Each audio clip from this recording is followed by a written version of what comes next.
A couple of years ago, I reviewed the Sperti vitamin D lamp, and it works well, but it got me thinking, could I build my own for cheaper? And it turns out I could. I even got blood testing done to prove that it works. The lamp I built uses four 4-foot UVB lights from Arcadia, specifically the 14% ones. Now, these are built for reptile use, but they work just fine for humans, trust me. There are, of course, several other options you can choose from, which we will go over later. My protocol with this build was to stand about 12 to 16 inches away, use it for about 8 to 10 minutes, 5 to 6 days a week, alternating front and back. For me, this seemed to work out the best and prevented erythema or reddening of the skin. Using this setup and protocol for 1 month, I was able to raise my vitamin D levels from 23 to 39, which was actually a lot better than I expected. Now, during this period, whenever I went outside, I was wearing winter clothes. The sun's barely up in the sky. I didn't take any vitamin D supplements or anything, so this is all a result of the vitamin D lamp. Now, of course, I did some extensive UV testing with my spectrometer, so let's see how this compares to the Sperti. The DIY lamp I built is clearly putting out way more UV radiation than the Sperti overall. However, it's worth pointing out that the Sperti is still putting out some shorter wavelength UVB light that the DIY does not, and this is better for vitamin D. Let's split these up and just look at the UVB versus UVA portions. Here, the UVB is highlighted in blue, while the UVA is highlighted in pink.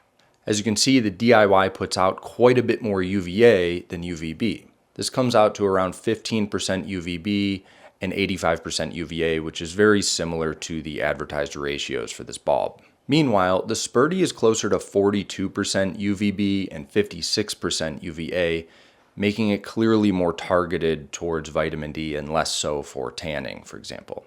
So if you'd like a tan, the DIY lamp would be great for that, and obviously it produces vitamin D just fine. But if you're primarily concerned with producing vitamin D and maybe you want to avoid tanning, the bulbs I chose for this build are not the ideal choice for you. However, there are other choices out there, and I was curious to see how they would compare, which brings me to my next test.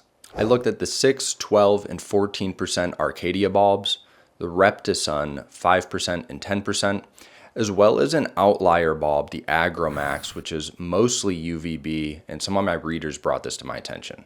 Here's a graph showing the results from this testing alongside my DIY build, the Sperti lamp, as well as the Mitolux UVB LED system that I tested. As you can see, the DIY is still way overpowered here, so we're just going to take that out so that we can compare the rest.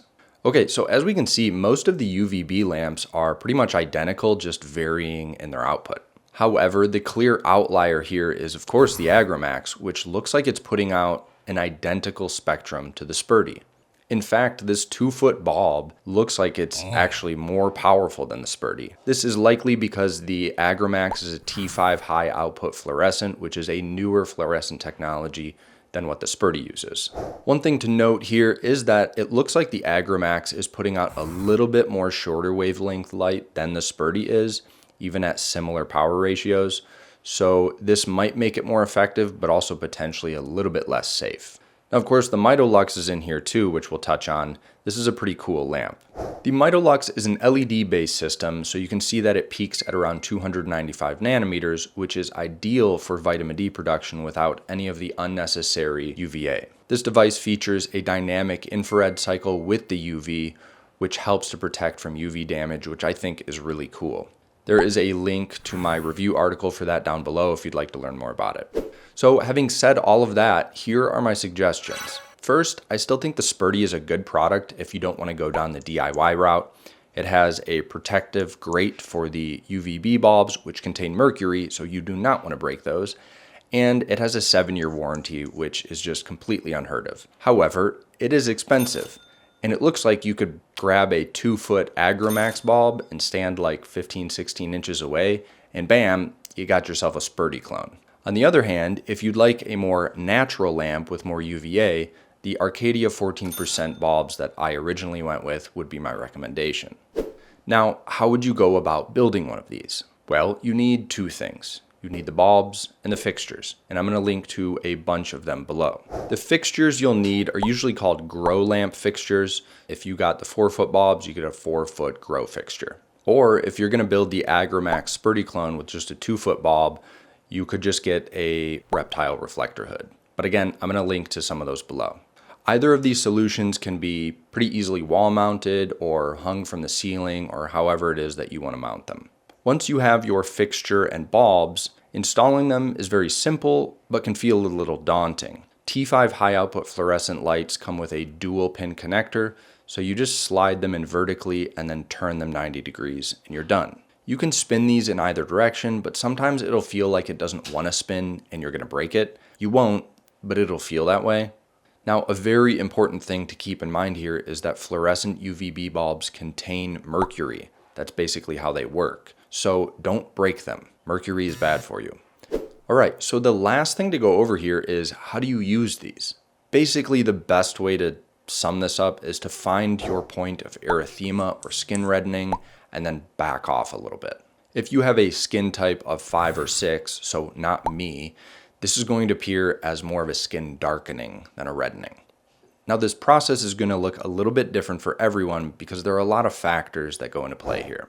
Skin type, genetics, diet, melanin production, the type of bulbs you go with, and more. So there's really no cut and dry prescription that I can give you.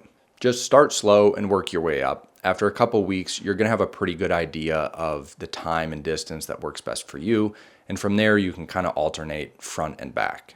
One thing I would recommend buying is a pair of UV glasses. I know Sperti sells theirs on Amazon. I will link to some below in the description.